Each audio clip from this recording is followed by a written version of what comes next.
Hi hello అండి అందరికీ నమస్కారం అండి ఫ్రెండ్స్. ఇప్పుడు అందిన వార్త, ఇక మే నెల నుండి గ్యాస్ సిలిండర్లపై అదిరిపోయే శుభవార్త అంటూ అప్డేట్ అయితే రావడం జరిగిందండి. అయితే ఇందుకు సంబంధించిన పూర్తి వివరాలు అయితే మన వీడియోలో తెలుసుకుందామండి. వీడియో మాత్రం పూర్తి వరకు చూడండి ఫ్రెండ్స్, అప్పుడే మనకి పూర్తి సమాచారం అయితే తెలుస్తుంది. ఇక లేట్ చేయకుండా టాపిక్లోకి వెళ్ళిపోదాము. ఇక ఇరాన్ యుద్ధం, హర్మోజ్ జలసంధి బ్లాక్ చేయటం భారత్కు అనేక పాఠాలు నేర్పించింది. 140 కోట్ల జనాభా ఉన్న పెద్ద దేశానికి ఇంధన భద్రత అనేది చాలా కీలకం. ప్రజల అవసరాలు, పారిశ్రామిక అవసరాలు చమురు, గ్యాస్పై ఆధారపడి ఉంటాయి. ఇక ఇరాన్ యుద్ధం వల్ల భారత్లో ఇంధన భద్రత ప్రమాదంలో పడింది. ముఖ్యంగా ఎల్పిజి గ్యాస్ గురించి ప్రజలు చాలా ఆందోళన చెందారు.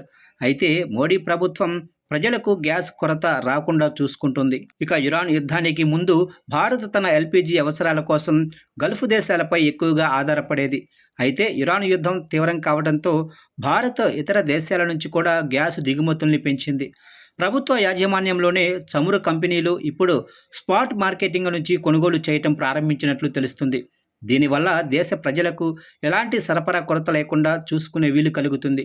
దీంతో ఎలాంటి అవాంతరాలు లేకుండా ఎల్పిజి ట్యాంకర్లు భారత్కు వస్తూనే ఉంటాయి. దేశ అవసరాలు తీర్చేందుకు ప్రభుత్వ రంగ చమురు మార్కెటింగ్ కంపెనీలు కూడా అమెరికాతో ఒప్పందం కుదుర్చుకున్నాయని సంబంధిత వర్గాలు తెలిపాయి. స్పాట్ మార్కెటింగ్ నుంచి ఎల్పిజి కార్గోలు జూన్ జూలై నెలలో భారత్కు చేరుకుంటాయి. ఇక 15 దేశాల నుంచి ఎల్పిజి అంటున్నారు. అమెరికా ఇరాన్ యుద్ధానికి ముందు భారత్ తన ఎల్పిజి అవసరాల్లో సుమారు 60% దిగుమతి చేసుకునేది.